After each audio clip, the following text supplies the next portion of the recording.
Reporter के इस अंक में आपका स्वागत है। भारत में दो तरह की तस्वीरें देखी जा सकती है, खासतौर शहरों में। एक तरफ झोपड़पट्टी है, लोग रेलवे पटरी के किनारे रह रहे हैं, लोग सड़कों के किनारे झुग्गी झोपड़ी बना के रह रहे हैं और उनकी रोज़ तोड़फोड़ भी होती है अतिक्रमण के नाम पर। और यहाँ तक तो ठीक है, लेकिन एक तरफ वो तस्वीरें भी हैं जहाँ पर एक एक अधिकारी 3-3 एकड़ में अपना आवास बना के बैठा हुआ है। एक एक विधायक का एक एक 1.5-1.5 एकड़ जमीन में उनका आवास है। मंत्रियों का वही हाल है।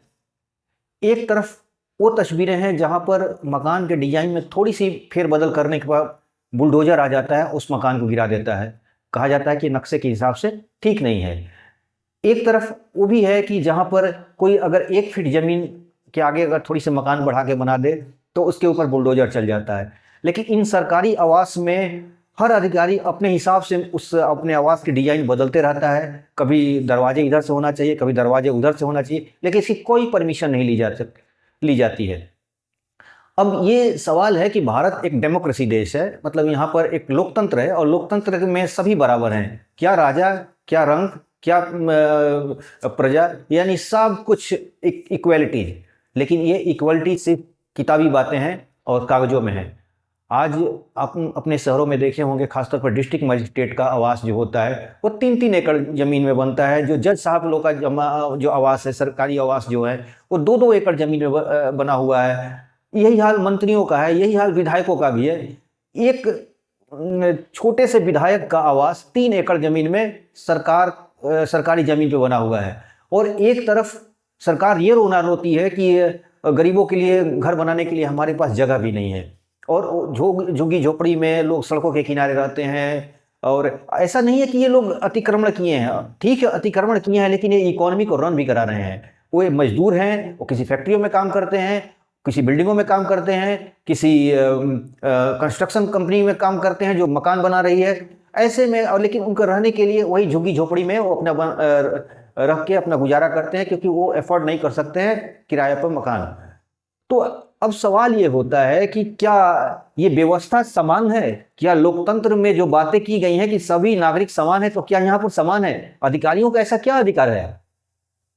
ऐसी बातें मैं शायद पहली बार उठा रहा हूं। ऐसे मेरे से पहले कुछ लोग उठाए भी होंगे, तो मुझे इस बात की जानकारी नहीं है कि सरकारी आवासों को क्यों ना छोटा किया जाए, क्यों ना एक ही बिल्डिंग बनाकर सारे अधिकारियों को उसमें डाल दिया जाए और जो जमीन उनका जो बचा हुआ जमीन है उस पर गरीबों के लिए आवास बनाया जाए, गरीबों के लिए अपार्टमेंट बनाया जाए, जिसमें झुग्गी झोपड़ी में जो लोग रह रहे हैं उनको उसमें शिफ्ट किया जाए। ऐसा क्यों नहीं हो रहा है? आज एक एक विधायक जो बड़ी बड़ी बातें करता है, जनता के बीच में जाता है और बड़ी बड़ी बातें करता है, सांसद जनता के बीच में जाता है, बड़ी बड़ी बातें करता है, लेकिन क्या उसे शहर की झुग्गी झोपड़ियां नहीं दिखाई देती हैं? क्या ऐसा संभव है कि एक मजदूर जो गांव से दूर एक दिहाड़ी पे काम करता है, वो बिल्डिंगों में, कंस्ट्रक्शन कंपनी में बिल्डिंग में काम करता है, फैक्ट्रियों में काम कर सकता है, वो 12,000-15,000 कमाता है, क्या वो 20-25 हजार के किराए पर मकान में रह सकता है? तो उसके लिए क्यों नहीं व्यवस्था हो रही है? क्या वो इकोनॉमी में योगदान नहीं दे रहा है? उसमें और अधिकारी में कितना फर्क है? वो भी एक नौकर है, वो भी एक मजदूर है, दोनों तो मजदूरी हैं। फिर उनके लिए स्पेशल राइट्स क्यों है? संविधान में क्या ऐसा लिखा हुआ है कि अधिकारियों को स्पेशल राइट मिलना चाहिए और मजदूरों को झुग्गी झोपड़ियों में रहना चाहिए? ऐसा क्यों है? सरकार ऐसी व्यवस्था क्यों नहीं करती है कि ऐसी एक बिल्डिंग बनाए जिसमें कंस्ट्रक्शन कंपनी के या फैक्ट्रियों में काम करने वाले मजदूरों को सस्ते दर पर उनको किराए पर मकान मिल जाए, किराए का फ्लैट मिल जाए, जिसमें वो अच्छी जिंदगी जी सके। जब एक तरफ वो मजदूर दिन भर काम करता है, जब शाम के आता है तो पता चलता है अतिक्रमण वाले उसके पूरी झुग्गी झोपड़ियों को तोड़ दिए हैं। ऐसे कैसे संभव है कि वो आदमी फिर अगले दिन काम के लिए तैयार हो पाएगा? दिन भर जो आदमी काम करके थक हार के अपने घर में आराम करने के लिए आता है, वो झुग्गी झोपड़ी सही, लेकिन उसका एक आवास है, उसका एक सर छुपाने का जगह है, लेकिन उसे भी उसके ऊपर भी बुलडोजर चला दिया जाता है कि अतिक्रमण है। तो मैं ये पूछना चाहता हूं कि सरकारी अधिकारी जो खासतौर पर डिस्ट्रिक्ट मजिस्ट्रेट जिन घरों पे रहते हैं, उस घरों का नक्शा पास होता है? वो अधिकारी जो उनको जो 60-70 साल पहले जो आवास बनाया गया था, खासतौर पर डिस्ट्रिक्ट मजिस्ट्रेट या विधायकों का, वो किस कानून के तहत उसमें फेरबदल करते हैं? उसके डिजाइन में कैसे बदलाव कर लेते हैं वो? और सबसे बड़ी चीज, उतने बड़े घरों में उनको क्यों रहने दिया जा रहा है? जिस देश में एक एक इंच जमीन के लिए लड़ाई चल रही है, जहां एक एक फीट जमीन के लिए खून खराबे हो जा रहे हैं, तो इतने बड़े बड़े आवास में मंत्री विधायकों को जगह क्यों दी गई है?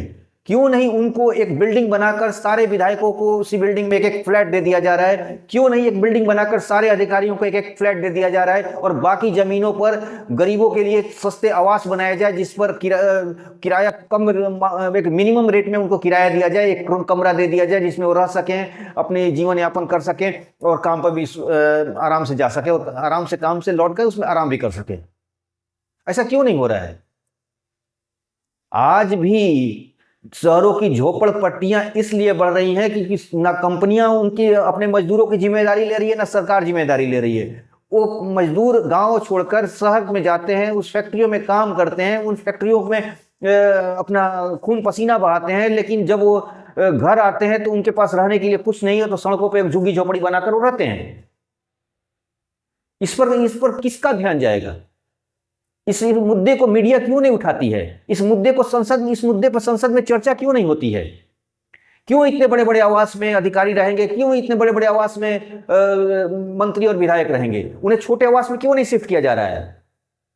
उन्हें एक बिल्डिंग, अब देखिए सवाल यह है कि एक विधायक एक 3 एकड़ जमीन में, 1.5 एकड़ जमीन में, 2 एकड़ जमीन में अपना आवास बना के रहता है। उसके लिए सिक्योरिटी के लिए स्पेशल इंतजाम किया जाता है। एक बिल्डिंग बनाकर उसमें सारे विधायकों को डाल दिया जाए और उसकी सिक्योरिटी, एक फुल सिक्योरिटी दे दिया जाए, तो क्या ये संभव नहीं है? और दूसरी बात की विधायकों से खतरा किसको भाई? इनको क्यों इतना स्पेशल सिक्योरिटी दिया जा रहा है?